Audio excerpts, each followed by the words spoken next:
जिस वक्त पूरी दुनिया कोरोना के कहर से गुजर रही है, उस वक्त एक देश ऐसा भी है जो कोरोना के साथ साथ आतंक को भी झेल रहा है।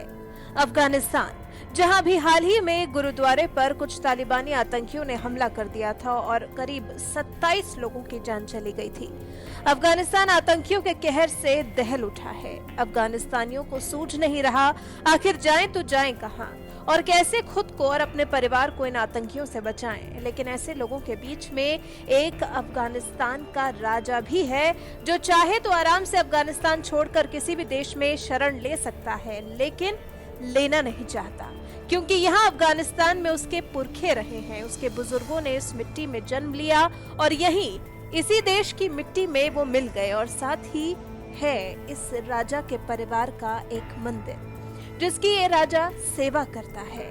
इनकी कोई प्रजा नहीं है बल्कि एक हिंदू है और इनका नाम राजा है, राजा राम, जो अपने मंदिर में बैठे भगवानों की सेवा करने के लिए वहां रुक गए हैं और उनका परिवार भारत में शरण ले चुका है।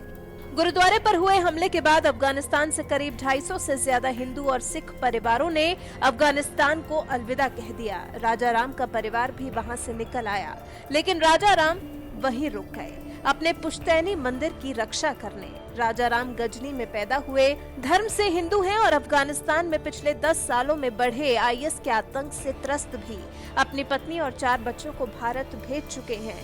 लेकिन गजनी के एक लौटे मंदिर को संभालने के लिए राजा राम वहीं रुक गए हैं। जानकारी के मुताबिक एक मंदिर का रक्षक होने के लिए राजा राम को धमकियां भी मिलती हैं, लेकिन राजा राम डरते नहीं हैं। राजा राम कहते हैं कि मैं अपने पुरखों और अपने भगवान को यहाँ अकेले नहीं छोड़ सकता, और वैसे भी ये मेरा घर है, मेरे बच्चों का भी, मुझे डर नहीं लगता। कई बार कुछ अनजाने लोग मुझे धमकाते हैं, घर खाली करने को कहते हैं, लेकिन राजा राम के मुताबिक सभी लोग बुरे नहीं हैं। ये मेरा अपना देश है, मेरा शहर है, मेरा मोहल्ला है। दिक्कतें आईएस और आतंकवाद से हैं।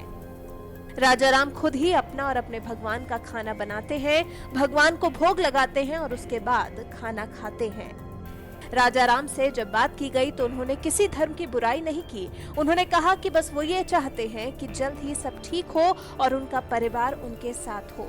वो कहते हैं कि दुख की बस ये बात है कि मैं बच्चों से कभी ये नहीं कह पाता कि तुम लोगों को यहाँ जल्द ही वापस बुला लूंगा। इस हिंदू राजा राम की कहानी सुनकर आपको कैसा लगा? देखिए, लोग अपने देश और अपनी मिट्टी के लिए क्या कुछ नहीं करते।